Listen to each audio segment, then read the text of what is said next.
Hello everybody, my name is Kyle and this is Web Dev Simplified, where we make the web easy to understand and accessible for everyone so you can realize your dream of becoming a better web developer. This is going to be a special two-part series where I work with PortEXE in order to create this card matching game that you see here. Let me demo it real quick.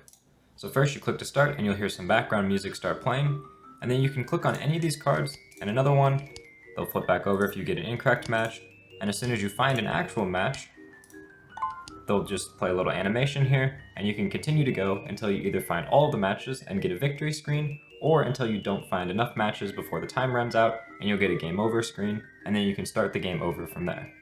So in my video, I'm going to be creating all of the styles for this page. We're going to lay everything out, create all of the different card animations and the card images that you see here, and then in PortEXE's video, which is going to be the second part, you're going to create all of the different interactivity, so in order to make the timer count down, the flips count up, make the cards flip when you click on them, all that fun stuff is going to be done in his video, which is all going to be JavaScript related.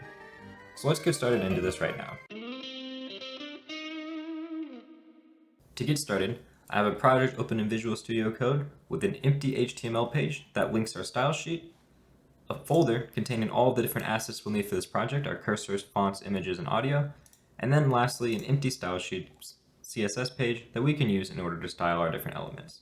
So to get started, let's create the HTML for the text that is going to be at the top of our page here. The first thing that we want to do is we want to include an H1, which is going to include a title of our page, mix or match. We're just going to give it a class of page title so that we can select it in our CSS later, and we'll put in here the text mix or match. Next, we want to include a container for our actual game, so we'll go in here, create a div, give it a class of game container, and this will contain all of our game information such as our time and our number of flips, as well as all of the cards for our game. So then inside of that we'll have another div. This one will contain our game information, so we'll give it the class of game information container. Actually we'll just call it game info container. And this is what's containing our time and our number of flips.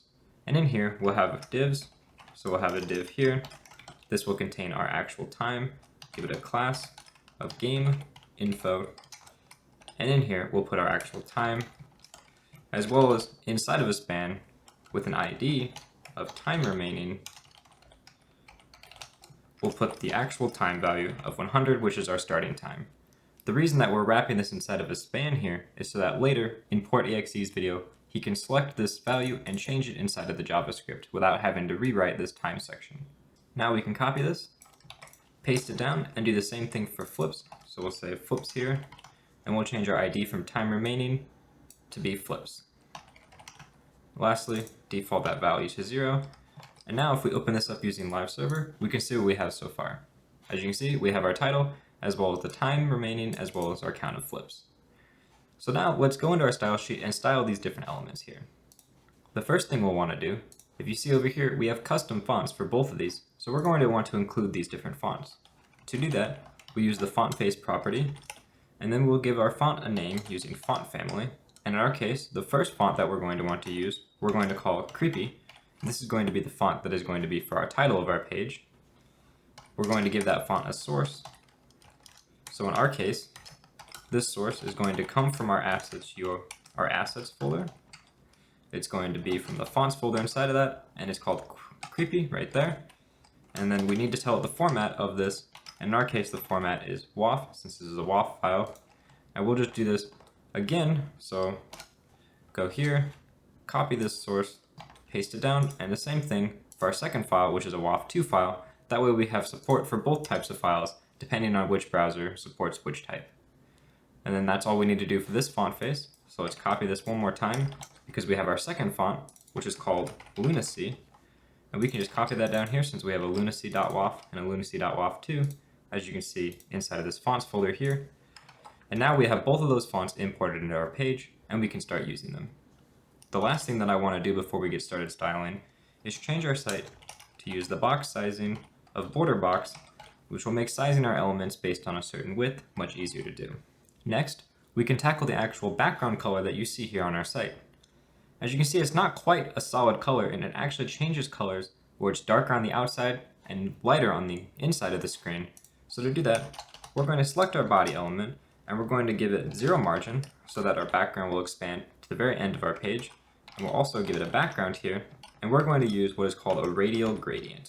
A radial gradient, the simplest form of it, takes two values. The first value is the color at the very center of the screen, and the second color is the color on the very outside of the element. So in our case, we're going to use this orangish color for the very inside of our screen, and then we're going to use this brownish orange color for the outside of our screen.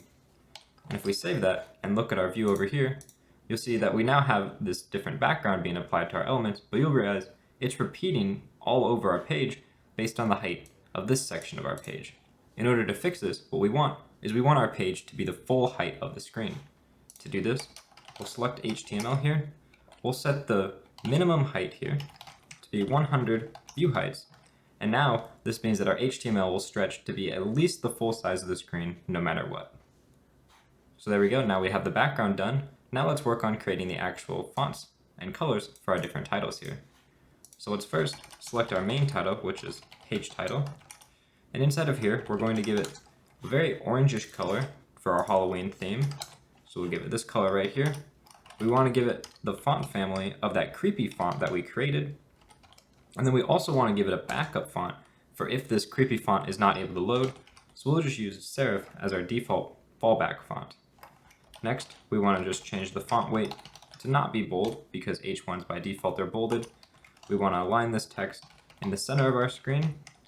And then lastly, we just want to increase the font size by quite a bit. So we'll give it a font size of 6 EM. If we save that and go back over here, you'll see that our title is now exactly how we want it to be. The next thing we need to work on is creating the different styles for our game info here. So to do that, we'll select our game info class.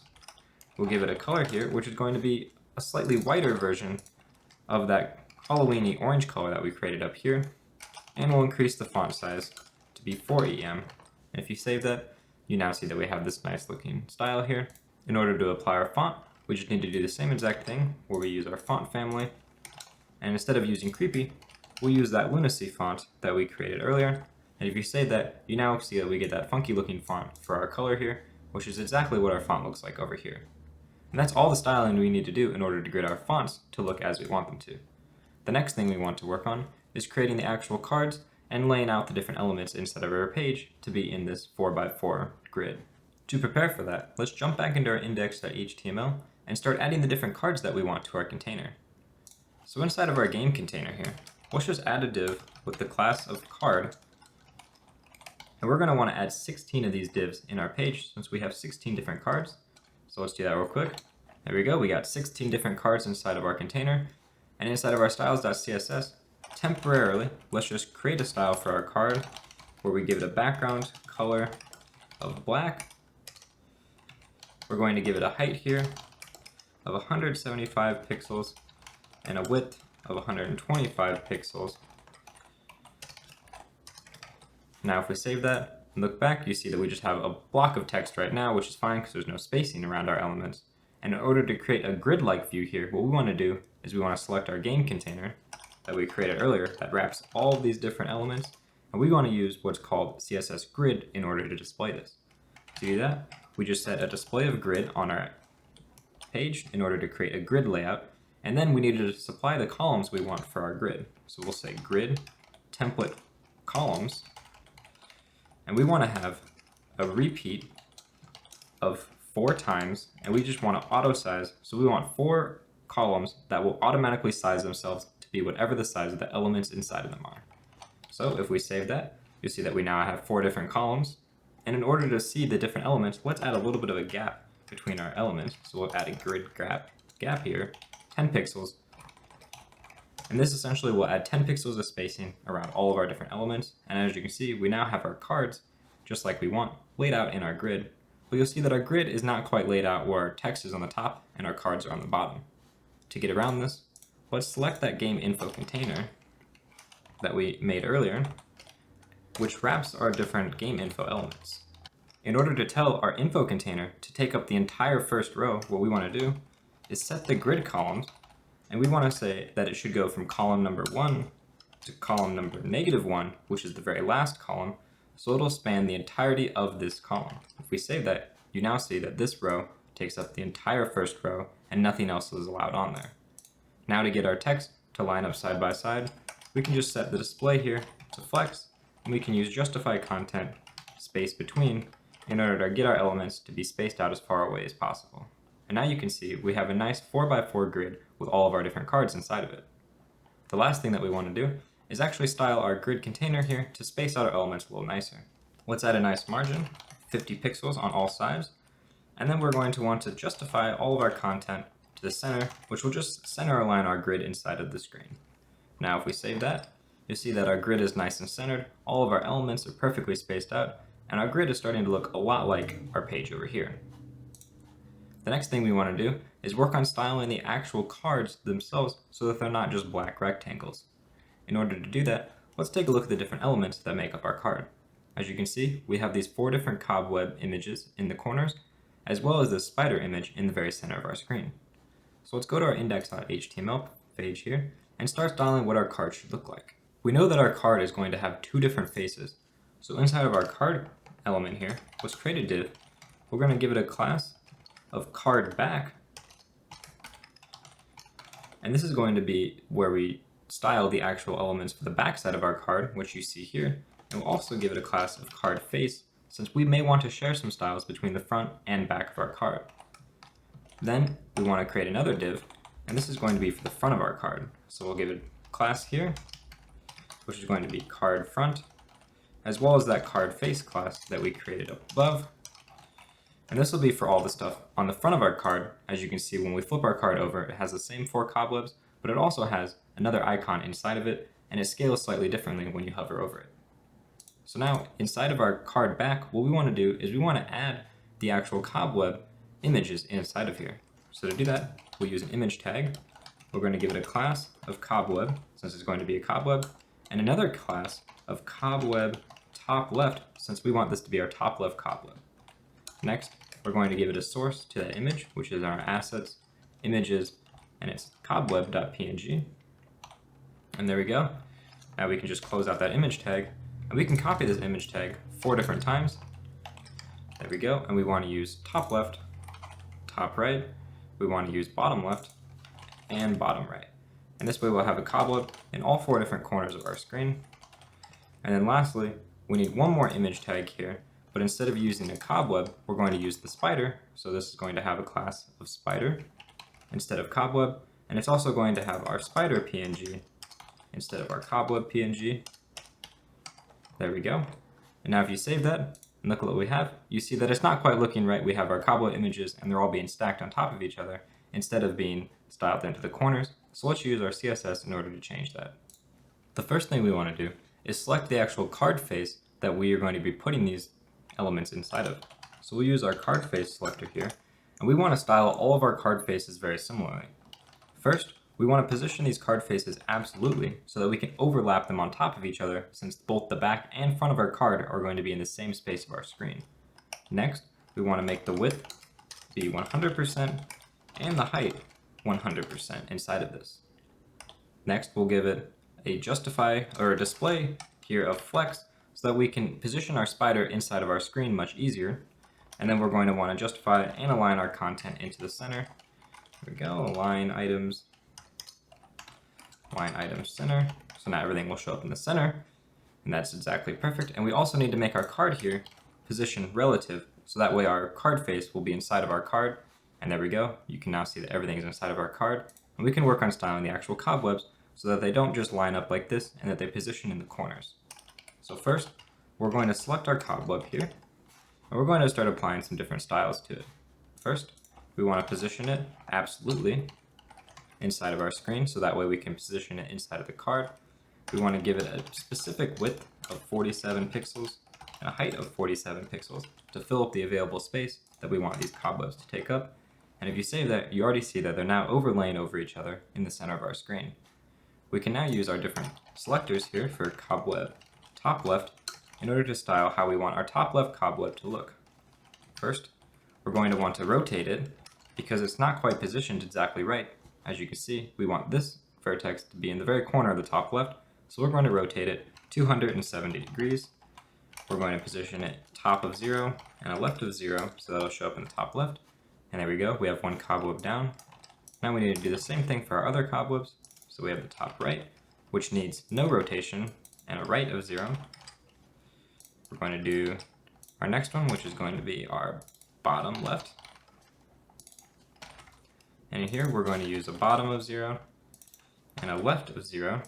And then we're going to want to rotate 180 degrees, just like that. Whoops, 180 degrees. There we go.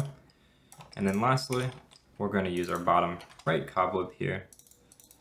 Right, and this one will be rotated 90 degrees. And there you go. We now have our 4 cobwebs positioned in the corners of our card exactly how we want. The next thing we want to work on is styling our actual spider so that it'll be positioned correctly, as you can see over here. In order to do that, let's select our spider element here, and we're going to make it so that it aligns at the top of the screen. So we'll use align self flex start so that it's no longer in the center and it's at the top of our screen.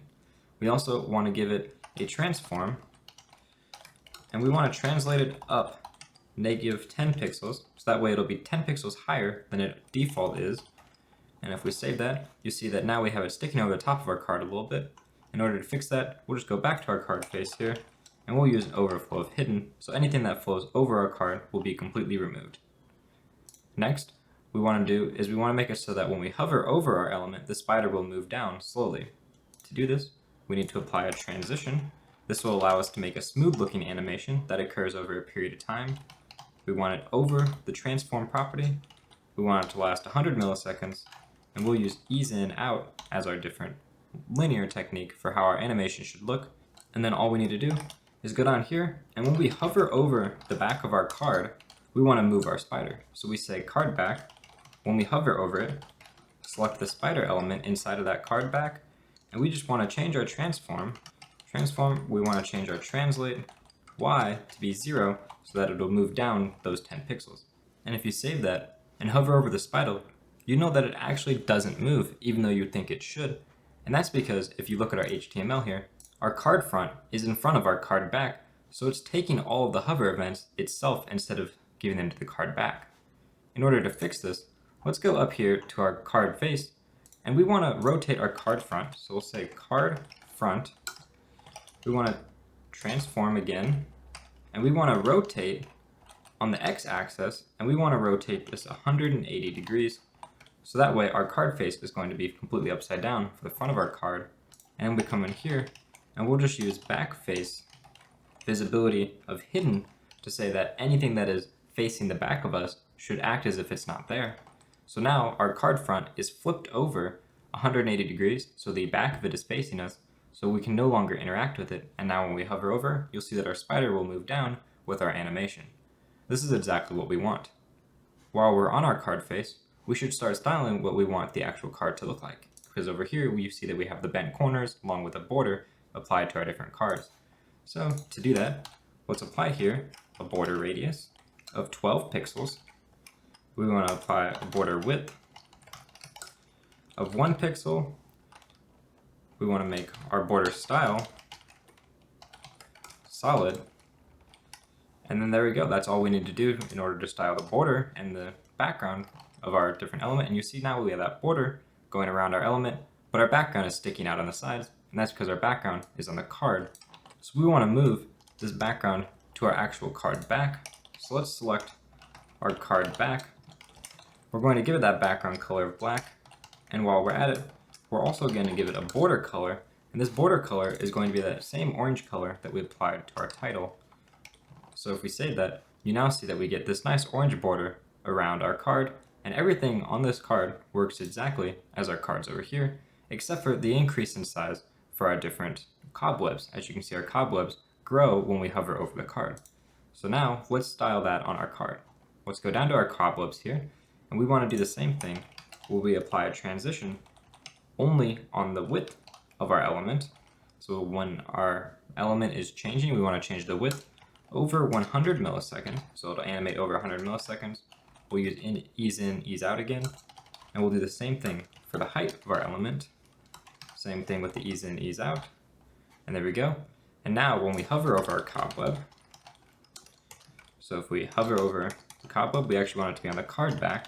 because when we hover over the entire card, anywhere on the back, we want to select our cobwebs, all of them, and we want to change the width from 47 pixels to be 52 pixels, and same thing with the height, 52 pixels.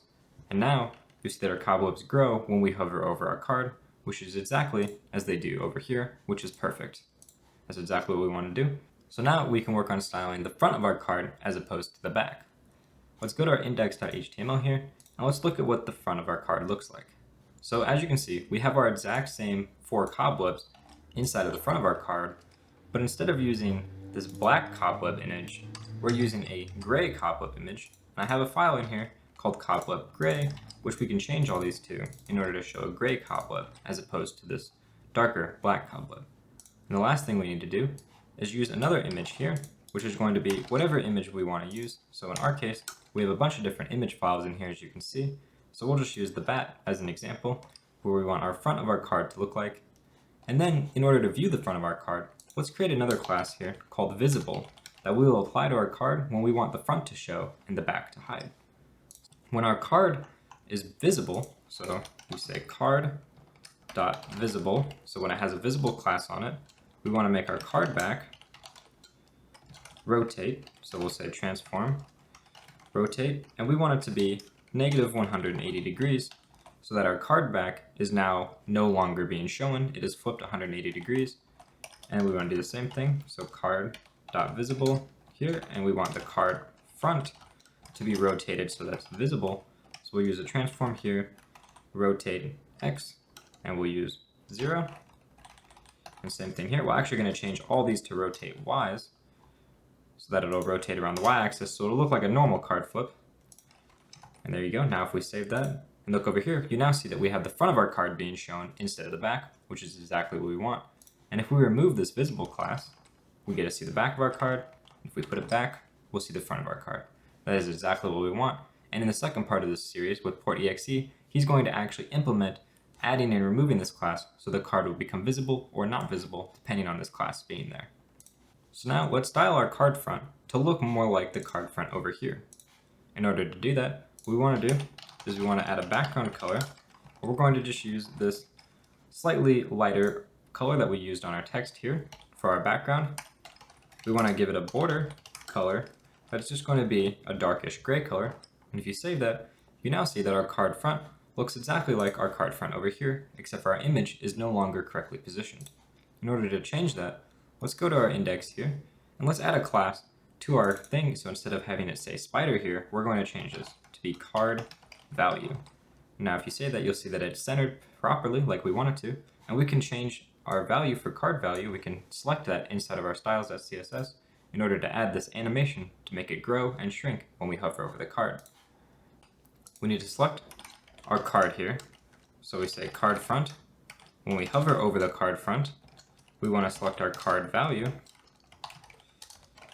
and we're going to change the scale, so transform scale, and we'll say that the scale should be 1 when we are hovering over the card, and then if we just select our card value normally, without hover, we can say transform scale, and we'll say the scale should be 0.9, so it'll be a little bit smaller, and as you can see, our image has shrinked, and when we hover over it, it grows, and now all we need to do is add a transition so that it'll actually smoothly grow. So we can just take our transition that we used earlier on our spider, and we can copy that exactly to be used for our card value. So our transform property should scale over 100 milliseconds, and now as you can see, it grows exactly as we want it to. You also notice that our cobwebs are not quite growing like they should. So if we look down here, instead of using card back, we should use card face, so it works on both sides of the card instead of just the back of our card. Now if you save that, you see that our cobwebs also grow on the front of our card as well as on the back of our card, which is exactly what we want. Now, what we want to do is we want to make it so our card will actually animate the flip properly instead of just being either visible or not visible. In order to do that, we need to use 3D animation, which means we need to set a perspective on one of our elements. So if we go up here to our game container, all up here, let's add a perspective onto this that is going to be 500 pixels. So this tells us that our user is 500 pixels away from the game container for when we rotate things in 3 dimensions. If you're a bit confused about this 3D rotations, check out a video I made on how to create a 3D button that flips on hover, because the concepts are going to be very similar to what we're going to be doing in this video to make the card flip. In order to test this flipping, what we want to do is instead of using visible down here, we'll change this to hover. So now whenever we hover over the card, it is going to essentially apply the visible spec to it. So if we hover, you can see that it'll flip to the front and back and vice versa. As we unhover and rehover, it'll flip, which is perfect. But what we also want to do is we also wanted to make it so it transitions properly. So inside of our card face here, let's add another transition to slow down our animation. We'll do it on the transform property. We're going to make it last 500 milliseconds, so it's a bit slower. And we'll use ease in, ease out. And now, when we hover, you see that our card flips over, and we unhover, it flips back, which is exactly what we want for this example. Now, in the actual game, we don't want this to happen on hover, but on click, so we're just going to change this back to be visible, so that we can apply this class on click inside of the JavaScript in the second part of this video. And there you go. Now we have the actual visible being used to determine if the card should be shown or not. Now let's copy this so that we have our cards all being styled exactly the same. Instead of our index here, let's go up to our card, we'll remove this visible class, we'll copy our card, and we just want to paste this 16 times, so we'll have 16 total cards. Now if you save that, you'll see that we have 16 different cards, and now all we need to do inside of each one of these different cards is we want to make it so that we have 2 of every single one of our images. So we have 2 bat.pngs here, and then we can change this here to be bones. So now we'll have 2 bones inside of these 2 cards, and do this all the way until we have all of our different cards being styled. And there we go, I just finished styling all those so that we have the different elements inside of it. Now if we go back here in order to see this, let's just make it so that our card is going to be rotated around so that we can just remove this visible class here, change it to hover again, so that way we can test this. And now, if you hover, we have a bat, bones, bones, Dracula, Dracula, cauldron, cauldron, and so on. We have all the different elements inside of our matching game on the page twice, and these will be sorted around randomly by the JavaScript in the second part of this video. So now, really the only thing that we have left to do to implement for these cards is, as you can see over here, if I get a match here real quick, you can see that the actual card will animate in a little dancing animation. So we want to add this dancing animation to our cards. Let's first change this back to be visible instead of hover, so that we don't forget to do this later. And then we want to select our actual card, so let's do .card, and we're going to use a class called matched in order to determine if our card has a valid match with it. We're going to select the card value, which is the image on the front of our card. And what we want to do is we want to add an animation to it. This animation we're just going to call dance. We want the animation to last a total of 1 second. We want it to be linear so that it will not have any slowdowns or speedups throughout. We want it to last infinitely so it'll continue to repeat. And we also want to delay it 500 milliseconds. And this is because it takes our card 500 milliseconds to flip over, and we don't want it to start dancing until the card is done flipping over. So now we want to create the different keyframes for this animation. So in order to create a keyframe, all we do is use @keyframes here, call it dance, since this is our dance animation, and we'll say at 0% and at 100%, we want our dance to be transform rotate of 0. So essentially, it'll start and stop at the very center, completely upright. Next, at 25%, we want to rotate 30 degrees. So we'll say rotate negative 30 degrees. So it'll rotate 30 degrees in one direction. Remember, transform. There we go. And then at 75%, we want to do the same thing, but we want to rotate 30 degrees in the other direction. So we'll use positive here instead of negative. And in order to see that, instead of using this matched class, we'll just use hover again. And we'll go in here, we'll change one of our cards at the very top to be visible. And so we'll change this visible so we can see it. And now when we hover over this, you'll see that it applies our dance animation after 500 milliseconds of waiting. When we hover off, it'll stop, and so on. So this is exactly what we want, and this will happen when 2 cards are matched in the second part of the video. PortEXE will make it so that this actual animation will play. One thing you may notice is that in the original version of our game, we have this fancy little ghost cursor, and when we hover over any part of our cards, we'll get a second image for our cursor that tells us that we can click on it. This is very easy to implement instead of our styles. So instead of our styles, for our HTML element at the very top here, we want to set a custom cursor. So we'll say cursor. It works just the same as a background image, for example. We give it a URL here. So our URL is assets, cursors, and we want to use our ghost cursor.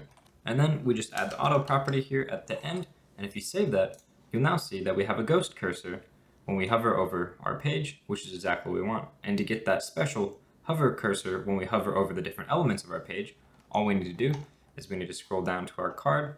We can just say .card face. Actually, we can just do it on just the card. On hover, we want to change the cursor. We want to use the URL. So we say assets, cursors, and we want to use our hover cursor. Again, put auto at the end. And if you save that, we now get that fancy cursor of the ghost when we hover over our card and the normal cursor when we hover off. And that's very simple to set up, and all we needed to do was have these different cursor files in our project, which we luckily have in our assets folder over here. And that's all we need to do in order to style the different cards for our element. Let's go down here where we used hover and change this back to be matched, so that way PortEXE can add this class dynamically in his JavaScript as he needs to for us to say which elements are matched. And let's also go into our index here and remove visible so that all of our cards start without having any visibility at all. And the last thing we need to implement is the different overlays that you saw for the start screen, the game over screen, and the victory screen. So in order to do that, at the very top here, we're just going to add some divs. So we'll say a div here. We're going to give it a class, and we're going to say overlay text, and we'll just use visible in order to indicate if we want this to be visible or not. And inside of here, we'll use click to start, since we want this to be visible as soon as the page loads, and this is our click to start overlay text. As you can see, this text is visible here, but it takes up space inside of our document. In order to get rid of that, we can go into our styles here, select our overlay text, and we can make it position of fixed instead of relative, and this will make it so that our element stays in the exact same point on the screen, no matter where you scroll on the screen, and it won't be inside of the document. So you see, if we scroll down, that click to start moves with our page, which is exactly what we want. The next thing we can do is set the top, left, right, and bottom all to be 0, so that way our image or our text will spread out to be the entire height, width, and size of the screen at all times. We also want to use flexbox here, so we'll say display of flex, justify content center, and align items center. This will make it so that our actual text is in the very center of our screen, and then so that it shows up over top of our cards, we'll just use a z index here of 100. And if we say that, you now see that our text is showing up over top of our cards, and we want to make it just a lot larger, as well as make it so the color of our text is properly what we want. So we can say the color here is going to be this yellowy orange color that we used for all of our headers. We want to change the font family to be that creepy font that we made earlier, as well as a fallback of serif. If you save that, you now see that we have that fancier looking font right there. And by default, we want to make it so that we use display none, so that this overlay text is not shown unless we have that visible class on it. So let's go down and style that visible class. We'll remove this display flex here. We'll go overlay text dot visible, so if it has that visible class, we then want to use display flex, and we also want to use an animation to make it grow into size as well as give us a background to hover over all the other stuff on our page. So we'll call it overlay grow. We want it to last 500 milliseconds, and we use forwards here because we want all of the properties from the end of our animation to apply to our overlay text. So let's create that animation. We'll use keyframes here, call it overlay grow, and inside of our animation, all we want to do is give it a from, so it'll start here. We want to start with a background color, and we'll use RGBA, and we just want to use a completely transparent black background, just like that. And then we also want to use a font size of 0, so that we have absolutely no font being shown at all. And then we use the to in order to say where we want to go to. So we'll say we want a font size of 10 EM, so it'll be very large. And we also want a background color here, but instead of being entirely opaque, we want it to be 0.8 so that it is mostly opaque instead of entirely transparent. And if you save that, you now see that our text will grow as it comes onto the screen. We'll make our browser a little bit larger so that it'll show up all on one line. And if you save that again, you'll see that our text grows up as well as the background gets darker over time, which is exactly what we want for all of our different overlays. Now, instead of our index.html, let's add the final overlays for our game over and our victory screen. So we can just copy this to get started, paste this down, and we can take visible off of click to start in order to see what our game over will look like. So instead of here, we'll put game over, and we want this overlay text to also have an ID. So we'll give it an ID here of game over text. This ID is there only so that it can be selected in the JavaScript later to dynamically hide and show that element. And then what we want to do is we want to add a small bit of text to say that we want to be able to start the game. So we'll say span inside of here, give it a class of overlay text small, and inside of there, we'll just say click to restart. Now if you save that, you see that we have this game over and the click to restart, but we don't want it to be quite styled like this. So let's go into our styles.css and style it how we want. We need to first select our overlay text small, and all we want to do is make the font size be 30% of the font size of the larger size text, and we also want to use a display here. We want to use flex direction of column so that our text will stack on top of each other instead of side by side.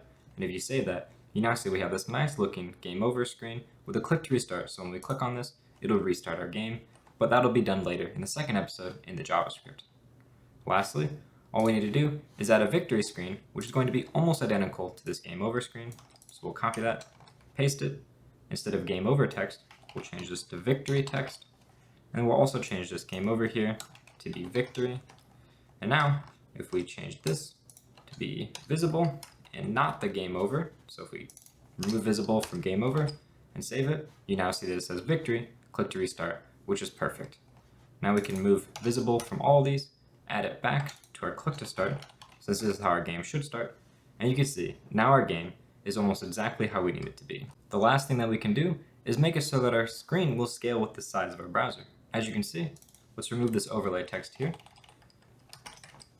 If we shrink the size of our browser, you'll see that our actual cards don't scale to fit inside of the browser, and now we can no longer see all of the cards.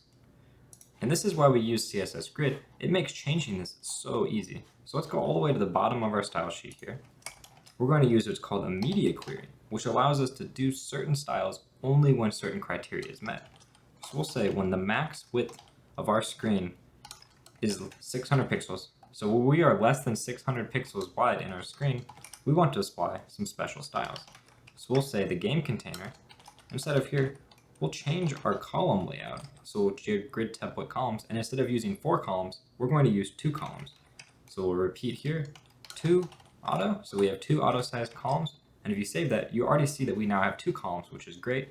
And to get our time and flips to stack on top of each other like this, all we need to do is select our game info container, and we just want to change the flex direction to be column based, and we want to align the items in the center. Now if you save that, you now see that our page will scale with our browser size. So if our browser is small, it'll look like this, and as our browser grows, you'll see that our columns will change at 600 pixels wide, which is exactly what we want. This means that our view here can be used on a mobile screen when it's small like this, or on a desktop if it's large like this. And that's everything that we need in order to create this game exactly like this game for the styles. In the next part of this video, PortEXE will take you through all the JavaScript that you need in order to make this work exactly like you see here with all the flipping, the animations, the styling, all that fun stuff will be done in the second part of the video. So all we need to do here, make it so that our start screen is visible just like this when we load into the game, and then we'll pass this off to PortEXE in the second video. So I hope you guys enjoyed this rather long CSS walkthrough. Please make sure to check out PortEXE's channel where you can learn all the JavaScript to make the game work as it should be intended, because right now none of the functionality is there. So please go check out his video and make sure you see how all this JavaScript can be written. If you guys liked the video, make sure to leave a like below and a comment letting me know if you liked this longer form video and if you liked the collaboration idea using PortEXE as the second part of this video. So thank you guys very much for watching. Have a good day.